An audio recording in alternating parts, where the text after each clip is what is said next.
Bien, estamos conversando con tres destacados economistas y profesores y académicos universitarios sobre un tema sumamente importante, el efecto que pueda tener el proceso electoral que ya comenzó con las primarias de los dos principales partidos del país, el PLD y el PRM, en la economía futura y cercana de la nación.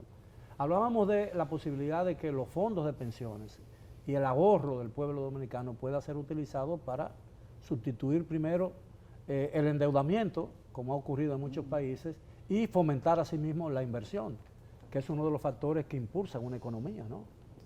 Mira, si ese endeudamiento que nosotros tenemos se hubiese canalizado, por lo menos en una proporción más significativa, a la inversión, al gasto de capital, la realidad fuera otra. Tú tienes que ahora mismo, acabamos de aprobar un presupuesto con un gasto de inversión de un 14% aproximadamente. Sí, exacto. Un 15. Menos de alrededor de un 2% del PBI. Cuando la media debería ser el gasto de capital de un 5% del PBI en la región. Entonces nos estamos endeudando para gasto corriente. Esa es la tragedia. La inversión es el patico feo, el olvidado, ¿no? El gran sacrificado es el gasto de capital.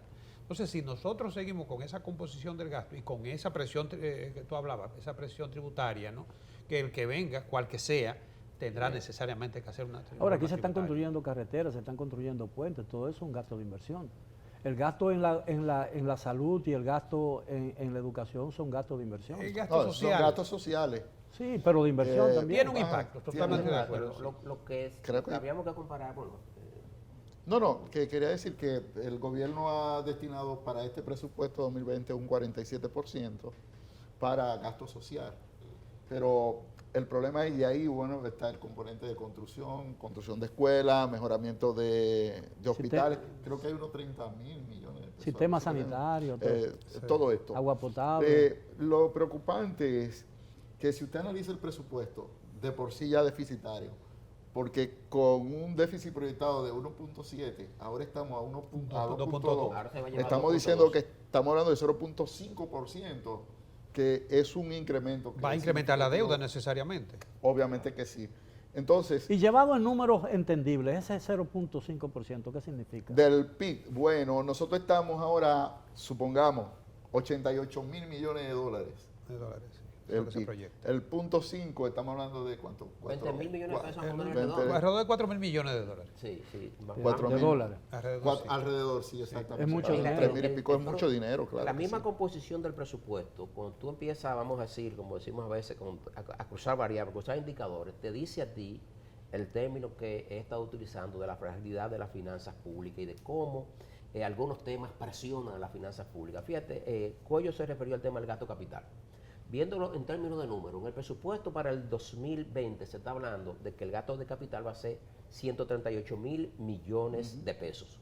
¿Cuánto va a ser el pago de intereses de la deuda? 136.000. 150.000 millones de pesos, Va a ser más que el gasto de más que el capital, gasto de capital. más alto Casi que igual. el presupuesto de salud pública, que son 92.000 millones de Y pesos. casi igual al de la educación. Y solamente superado por el presupuesto de educación, que son 194.000 millones de pesos. Entonces, si tú tú sigues descomponiendo eso, cuando te vas a la composición de gasto de capital, gasto corriente, tú dices, bueno, pero yo tengo en remuneraciones, para gastos de remuneraciones y gastos de sueldos y salarios, para el 2020, 208.000 millones de pesos. Eso es casi la tercera parte de los 738.000 millones de pesos que se proyecta que van a ser las recaudaciones en el año 2020. Ahora, con ese panorama, yo no entiendo por qué la gente quiere ser presidente.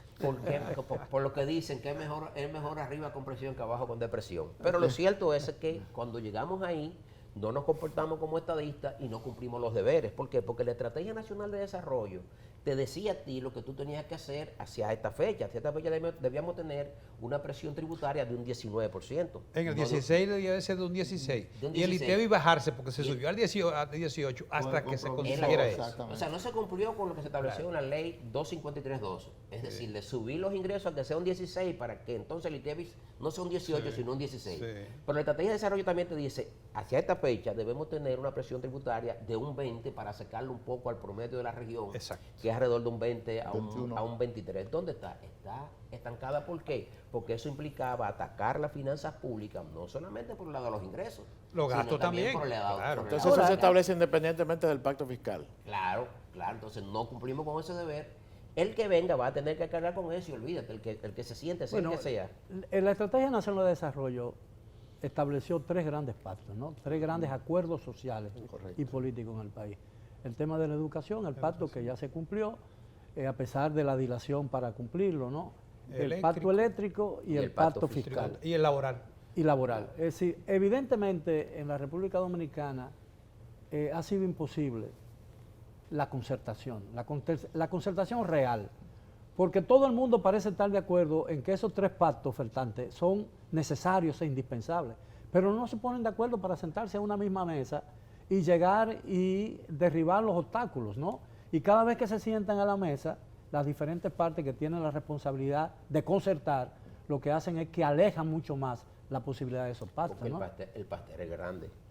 El pastel del negocio los alrededor intereses. Bueno, es grande. pero mientras más grande, más posibilidades hay de un buen reparto. De un buen reparto, eso es correcto. Bueno, no, lo que pasa es que si tú haces un pacto eléctrico y haces lo que tienes que hacer, entonces tú reduces pérdidas, reduces tarifas, tú no tienes que destinar, como se va a destinar en el 2020, 450 millones de dólares en subsidios al sector eléctrico que los generadores, sin mucho inconveniente, lo cobran. No tienen que hacer gestión de cobro. Caminero, Más 16 mil millones del FETE. Sí, eso iba a decir, ese número queda muy corto. Claro. 450 millones no es el dólares. subsidio, de dólares, no es el subsidio del sector Es del eléctrico. Fondo de Estabilización de la Todos los años, para el año 2018 fue 28 mil. Ahora son como 300 millones de dólares. Sí, ahora No, son 24 mil. 24 mil millones de pesos, Pero 450 450. Pero el año pasado fueron 35 mil millones. Sí, pero ¿en cuánto terminamos?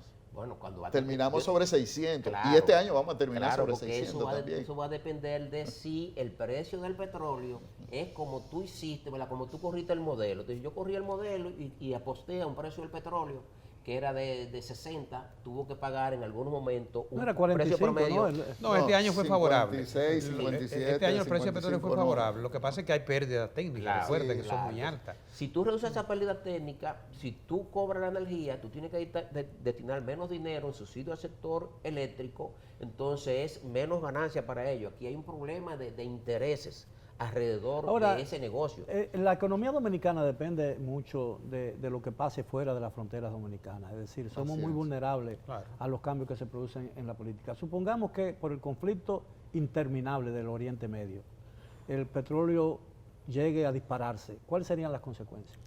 Bueno, en lo personal yo no creo que va a pasar por lo menos hasta junio del año que viene por lo siguiente.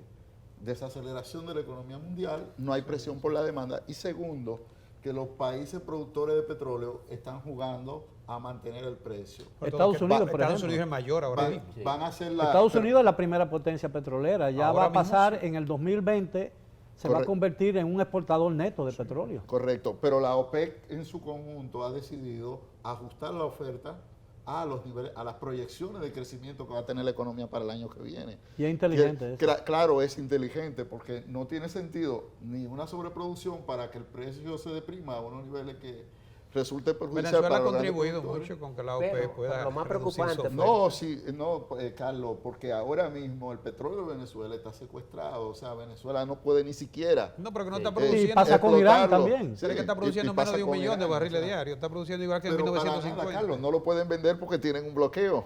Y O sea, además el petróleo, como el mexicano, es de muy alto contenido de azufre. Pero el No mayor tiene problema- tanto valor en el mercado. Pero el mayor temor que hay que tener por el lado externo es que se produzca, como están pronosticando que Estados Unidos, los líderes economistas que hacen opinión de que habrá una recesión allá.